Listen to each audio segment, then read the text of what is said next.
The same meaning,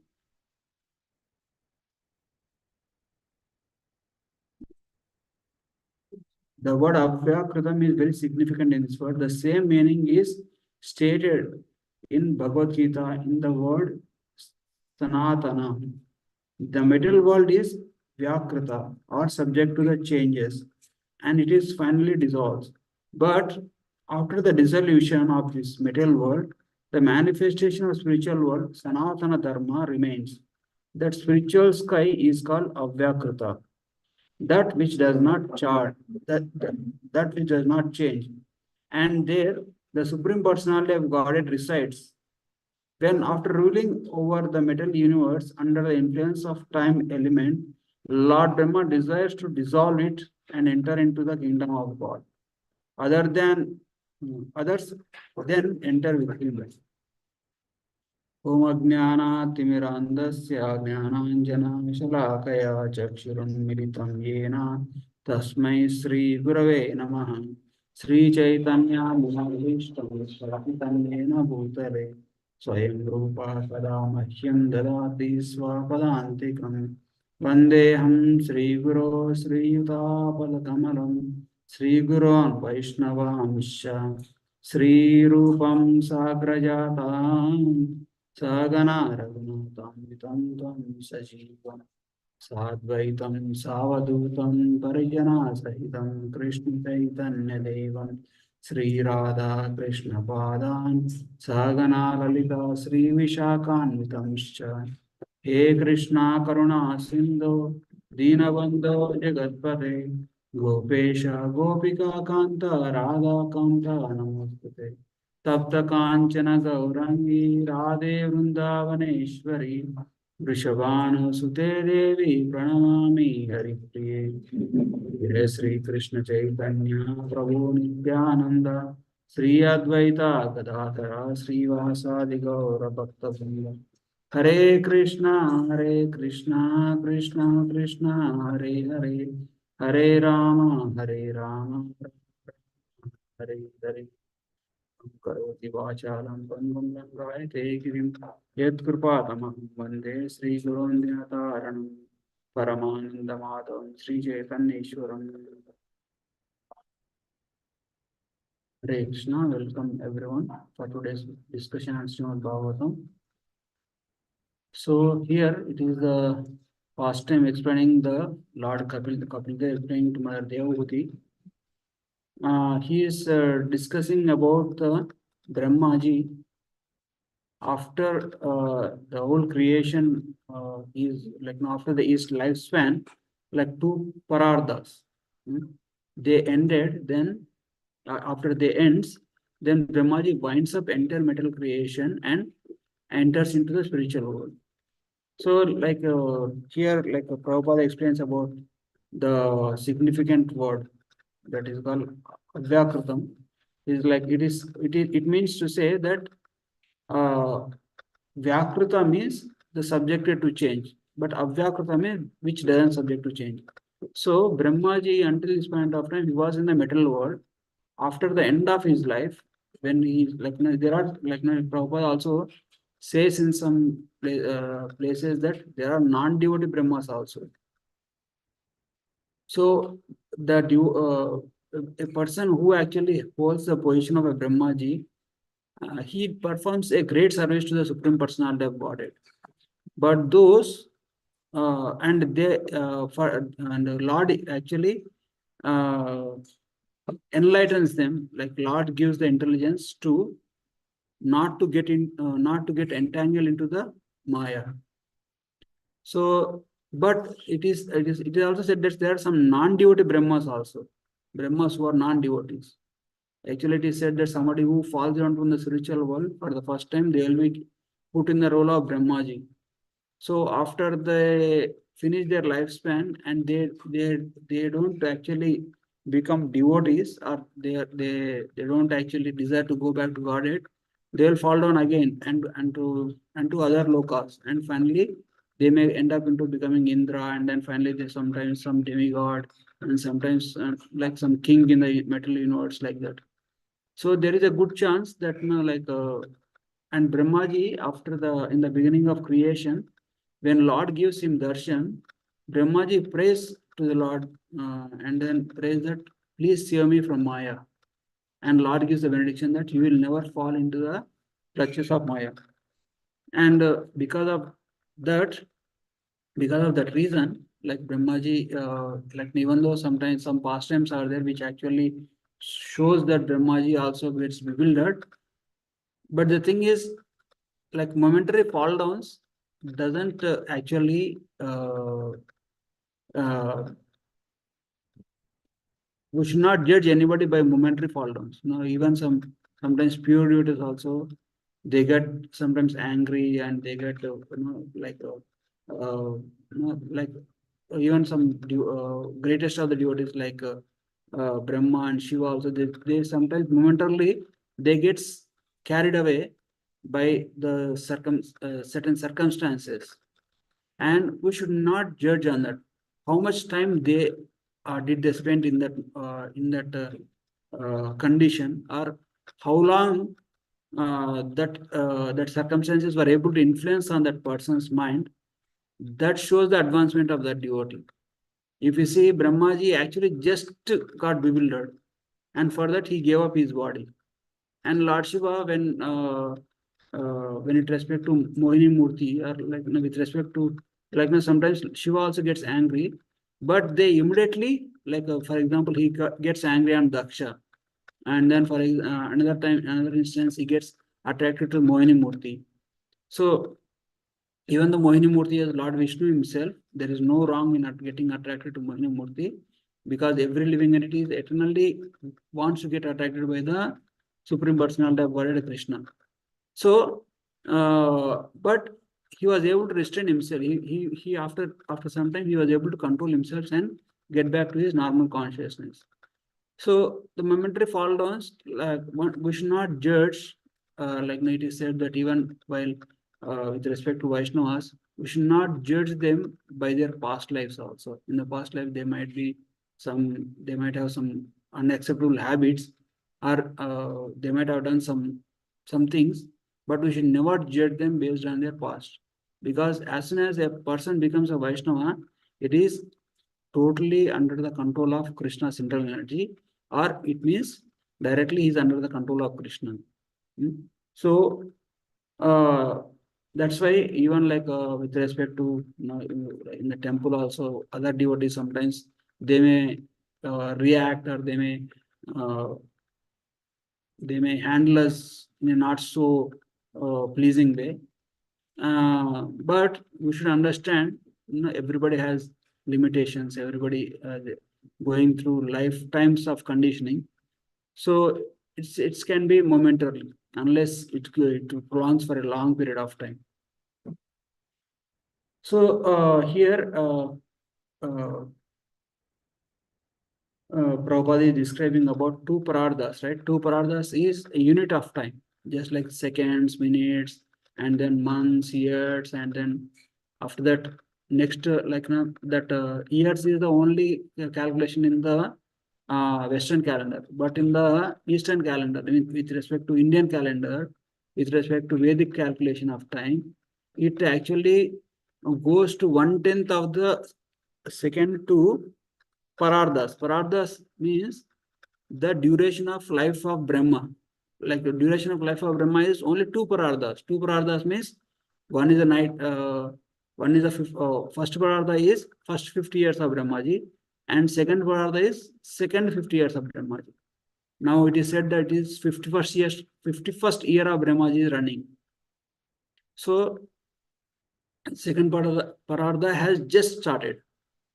So, but nevertheless, even Brahmaji also has a lifespan. Brahmaji also has to leave the body. Just the way every living entity in this material world, starting from Brahmaji, are subjected to Janma Mrityu Jara Vyadi. That's why Krishna says in Bhagavad Gita, Janma Mrityu Jara Vyadi Dukkha Doshanu Darshanam, means somebody who can say Janma Mrityu Jara Vyadi as the real problems of life, they are intelligent. So it means that all other problems are relative problems. So we should know what is relative problem, what is real problem. Real problems is only Janma, Mrityu, Jara, Vyadhi. And every living entity has to endeavor to get out of this cycle of birth and death by going into the eternal platform of spiritual world. So as long as a person, as a living entity is in this metal world, he can be an insect whose lifespan is less than 10 minutes to Brahmaji, whose lifespan is 2 parardhas. He has to go through the suffering of Janma, Mrityu, Jara, Vyadhi. So, and not only that, they are actually entangled by the uh, clutches of Maya. How? Because it is said that the lifespan, like it is said the life one who is supposed to get, it is actually personally supervised by the external energy of Krishna in this material world. Karmana Daivanetena Jantur Devopapataya Sriya Pravishtavudanam Punchoreta Kanashraya. If you see, in the beginning of Srimad Bhagavatam, there is a discussion between sages of Naimisharanya and Suta Goswami. The sages of Naimisharanya are very compassionate. They are saying that no, actually the existence in this material world itself is a suffering condition, but the lives in the age of Kali are more intense. How? That's what they quote this. They quote this shloka. Ayurharati Vaipumsam Udayan Astanchayanmaso Tasyarte Yat Kshanunita Uttama Shloka Vartaye. So they themselves give the solution also. Ayurharati Vaipumsam Udayan Astanchayanmaso Tasyarte Yat Kshanunita Uttama Shloka Vartaye. By passing away of days and nights, the passing of days and nights, they simply steal the lifespan of the living entities. Unless one is unless he is engaged in the glorification of the Supreme Personality of Godhead, or unless one reads and one discusses about the Supreme Personality of Godhead. Today morning, I was reading a quotation, like Srila Prabhupada often quotes about the time factor. He says, one moment of time, if passed, you cannot buy with the entire gold, entire wealth of this entire universe. Means how much ever gold you may give, even if one moment passes, you cannot get it back. So that's why you should be very, very careful in utilizing your time. Chanika Pandita says, a person should be very, very careful in spending his time. He says that you should regularly spend time. You should intelligently use his time. And he says how to use the time. You read at least one shloka of the scriptures, or at least, if not possible, half shloka, or at least one line, or at least one word of the authorized scriptures. If that is not possible, at least engage in some service in Krishna consciousness. That is the best use of time. He didn't say, okay, you can write some books, or you can create some big kingdoms and all those things. He said, just utilize your time in Krishna consciousness and reading shlokas. How will it reading shloka or is best utilization of time is, it will actually, when we read with under the guidance of a one-word spiritual master, that will deeply impact our intelligence. Our intelligence become more and more stronger, more and more refined, and our intelligence will have the ability to control our mind, to control our sensual urges. Why you have to control all these sensual urges is, a living entity gets engaged into different karmas only because of the sensual urges, only to gratify one's own senses. Karmana devanetrena dentu dehopate. As you perform karma, based on your karma, you get a new body. And as you keep on performing karma, which is not karma means is an activity which is not related to Krishna consciousness. As soon as the same activity performed as a service to Krishna, it will be above the modes of nature, and it is no longer called as karma. It will be called as devotional service. For example, Arjuna fighting and killing the enemy soldiers in the battle of Kurukshetra is a devotional service towards Krishna, because he is doing it as service to Krishna. So if we do anything and everything in the service of Krishna, and sharpen our intellect with the study of scriptures, that is the safest way. Like now in the previous classes, Rasigu Prabhu and Rohinand Prabhu are stressing on the point that like one should actually engage in the in one's own life, and which has with proper renunciation. So there is no problem getting engaged in all the activities of maintaining family, maintaining one's own body, and gratifying senses. But one should actually perform under the guidance of a spiritual master, or under the injunction of the Vedic literature. Then one can be protected, because if everything is done as service to Krishna, that is the best way to get out of the cycle of birth and death. So that's why only that kind of persons who actually lead entire of their life in full Krishna consciousness will be automatically entitled to go back to Godhead. So they are saved. Can you turn off incense? Otherwise, they have to get entangled, they have to go through Janma, Mrityu, Jaravadi, and they have to go to different lifespans and suffer eventually. And Prabhupada writes, because now that we got human form of life, utmost important has to be given to the process of self-realization. So that should be our only goal. And what is the best way to get disentangled, or best way to escape ourselves from the shackles of karmic reaction is just by engaging in Krishna Katha, just by hearing Krishna Katha, or just by reading scriptures also. Krishna says in Bhagavad Gita, 4.14, let me see what.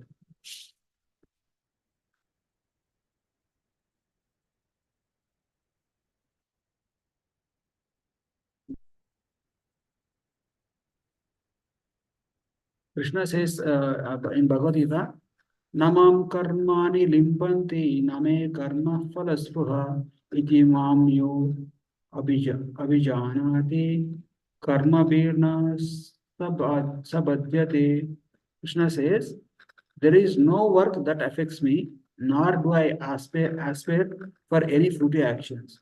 One who understands this truth about me also does not become entangled in fruitive reactions of work. So if you see here, there is no work that affects Krishna, and nor do Krishna aspires for fruits of action. Basically, with respect to the context of Arjuna fighting the war, Kauravas win, Pandavas win, and it doesn't actually, Krishna doesn't even care about all those things. So, but when we say like no, but Krishna also has responsibility. Krishna says in Bhagavad Gita, yada yada hi dharmasya glanirvavati bharata abhyudhanam dharmasya tadatmanam srijameham.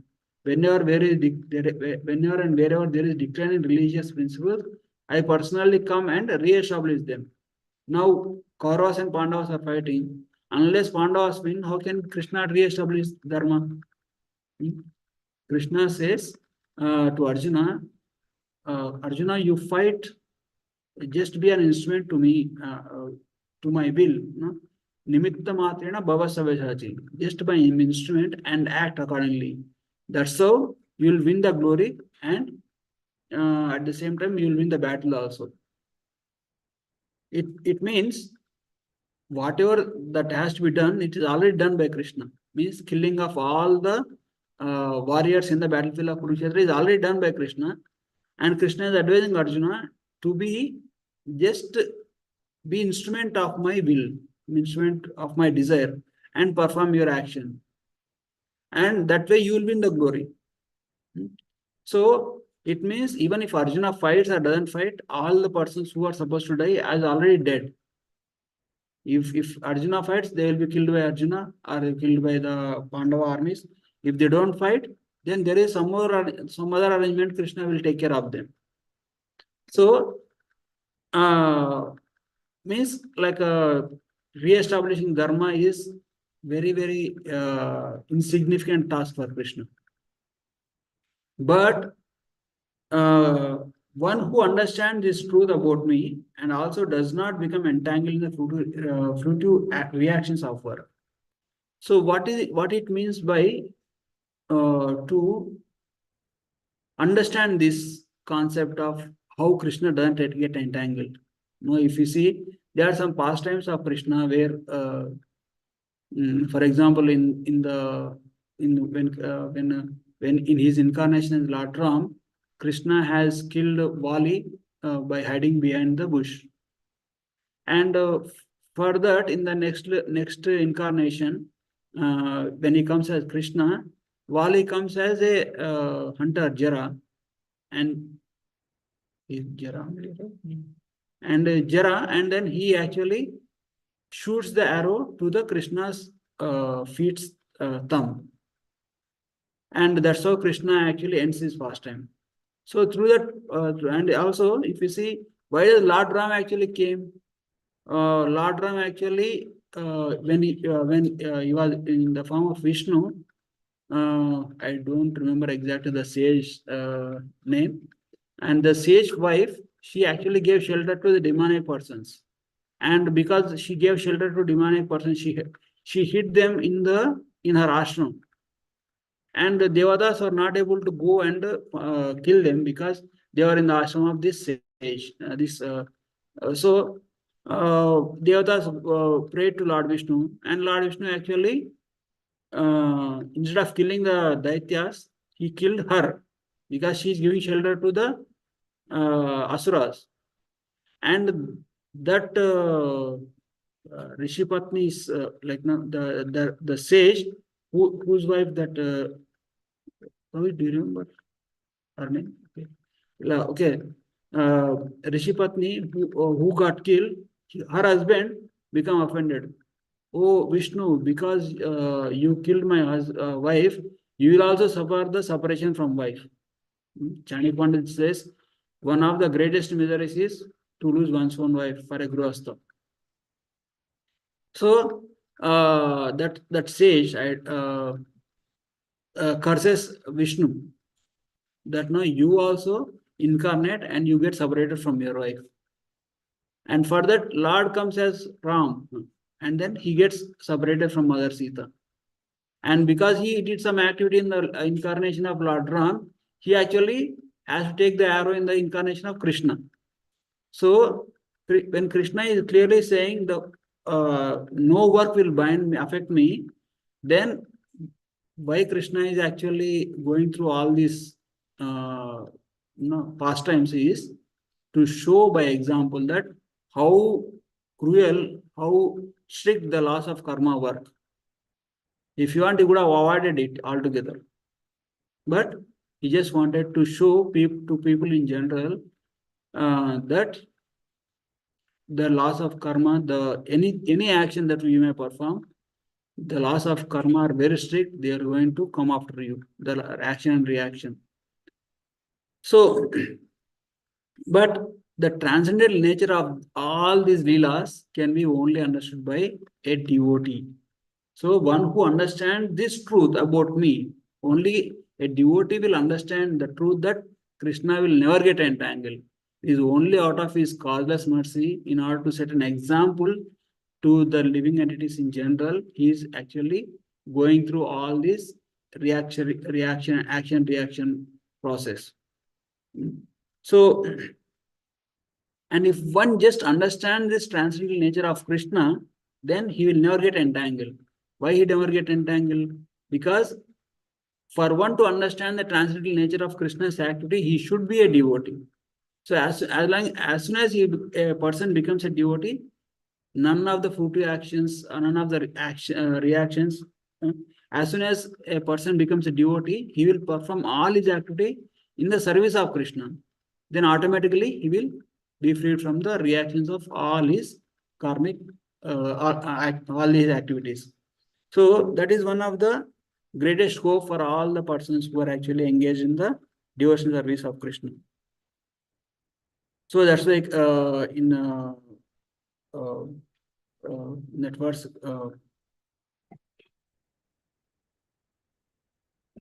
it is said that not only about devotees, people in general, if anybody have any desire, anybody want to perform any activity, akama sarva kama va moksha kama udarati tivrena bhakti yogena yajeta purusham param. Even if you are full of desires, or if you have no desires, even if you have so many, if you are desiring so many material things, I want building, I want name, I want fame, I want position, I want janam, dhanam, sundari, everybody, all the desires, lot of desires are there. Our list is endless. Or you don't have any desire at all. Or are you desire, or if you are desiring moksha, akama sarva kama va moksha kama udarati. Sarva kama means whatever possible desire one may have, or one may desire moksha also, or one may not desire moksha also. Any person of any nature, if he performs tivra bhakti means intense devotional service. When is our service said to be intense devotional service? Is we are always in the stretch zone. We are not in the complaisant zone. What is stretch zone means? There should be some pain, some like no, we are just extending ourselves beyond our comfort level. With respect to our chanting, with respect to our seva, with respect to our sadhana, with respect to our study, with respect to our dealings with other Vaishnavas, with respect to our donation.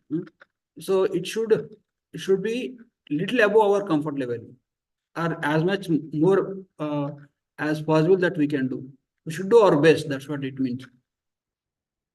Tivrena bhakti yogena yeda purusham param means immediately they will be freed from all the reactions. They will be situated in the transcendence. So that is the hope that a person in Krishna consciousness can have. And anybody, irrespective of what kind of background they are from, what kind of position they are holding, everybody can get easily fulfilled. But if we have any other desires other than satisfying Krishna, satisfying spiritual master, or serving devotees, then Krishna will send us back to get those desires get fulfilled. So that's why it is always, as much as possible, try to keep all our desires, keep our heart free from all the desires.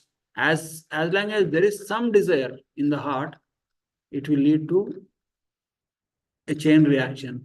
Because I have this desire, I have to, like somebody who is opposing, somebody who is standing to that, standing as an obstruction to that fulfillment of my desire will be my enemy, or somebody who is supporting me to fulfill of that desire is my friend. So immediately you will develop friends and enemies, and you will actually pamper your friends and fight your enemies. And in that process, you will accrue lot of sinful reactions. And due to these sinful reactions, it may lead to again different next birth. So, and this cycle never stops. That's why, like when Krishna came as Lord Buddha, the only revelation he had is like he was actually, before becoming Buddha, he was Siddhartha. After seeing Janma Mriti Jara Vyadhi, he gets little bit too much of renunciation, and then he renounces his palace and goes into the forest and sits under the Bodhi tree and meditates for hundreds of many, not hundreds of years, but many years. And finally, he had one realization. What is the root cause of all the suffering of everyone in this material world is the desire. Desire is the root cause of all the suffering. That is the only realization that, like, not, I cannot say that is the only realization. That is the main realization that Buddha had. That's why he taught all his disciples, now don't keep any desires. Desires are the things which actually brings us down in our spiritual life, brings us, keep us in this material world, life after life after life. So that's why they in and Buddha also has different purpose in order to stop the violence against the animals. So that's why he propounded this what do you call it? The moksha state, nirvana. So so if we should keep all our desires to the barest minimum, and we can have the desires of Krishna consciousness. Of course, that sloka says, right? Akama sarakama. It means that even if you are full of desires, just engage in bhakti. Just engage, chant 16 rounds, follow 4 principles, and read some scriptures, take Krishna devotees regularly. Automatically, you will be free from your desires gradually. As you become free from your desires gradually, your devotion service will become pure devotion service. So pure devotion service means, what is pure devotion service? Ahituki apratiyata. No question of expecting something. Just performing devotion service as a duty. Because I'm a jiva and my nature of jiva is jiva swarupai Krishna. My lateral position is to be servant of Krishna, and I have to serve Krishna, and I don't need anything for that. And Krishna is so kind, so merciful, so compassionate. He's a Bhakta Vatsala. He takes care of his devotees so nicely. And and if you have that consciousness, we'll be grateful for everything. Even a little bit of prasadam we get, a little bit of nice dealing from other devotees, nice kirtan. And every day we appreciate, every moment we appreciate being in bhakti. So Lord Brahmaji says, right? A person who is a grateful even to the suffering condition. I'm not able to recall the shloka. Even if some suffering conditions come, thinking that it is, I actually deserve much more, but Krishna out of causeless mercy is giving very little suffering to me, and still perform his bhakti. Such kind of person is eligible for liberation. So that should be our consciousness. We should actually identify ourselves with our eternal position of servant. And if any suffering comes, we should always think that it is the out of causeless mercy of Krishna, he gave me suffering, which is very insignificant when compared to what I deserve. And with a grateful heart, and we should perform devotion service. When we perform that, we'll automatically burn all the reactions of our sinful activities very quickly and attain the pure devotional state. And once we attain the pure devotional consciousness of pure devotion, then we are saved. We are saved from fall down, and we are saved from, we'll only have one shelter to perform devotion service, devotion service towards Krishna. And that as long as soon as we reach that stage, then it doesn't matter where you are in the material world or spiritual world, you will be eternally liberated. That's what I can speak. If anybody have any questions or comments, Prabhuji, would like to add anything? Any questions or comments on this? Hare Krishna.